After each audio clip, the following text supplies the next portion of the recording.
எனக்கு அருமையான சகோதரா சகோதரி, இன்னைக்கு ஒருவேளை பல காரியத்தில் நீங்கள் தனிமையாய் இருக்கிற சூழ்நிலையா இருக்கலாம். ஒருவேளை பல காரியத்தில் தனிமையாய் விடப்பட்டனே, தனிமையாய் இருக்கிறனே என்று சொல்லி தனிமையை குறித்து ஒருவேளை கவலையோடு இருக்கலாம். சகோதரா சகோதரி, உன் தனிமையில கர்த்தர் உன்னோடு இருக்கிறார். இயேசு பக்கத்தில் இருக்கிறார். இயேசு உன்னோடு இருக்கிறார் என்பதை ஒருபோதும் மறந்துடாதீங்க.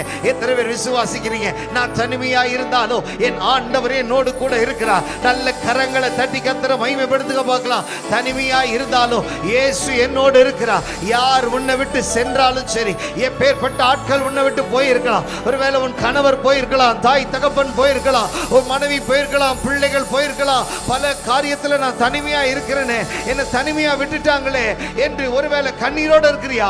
கர்த்தர் சொல்கிறார், உன் தனிமையிலே நீ தனியா இல்ல, நான் உன் அருகாமையில் இருக்கிறேன்.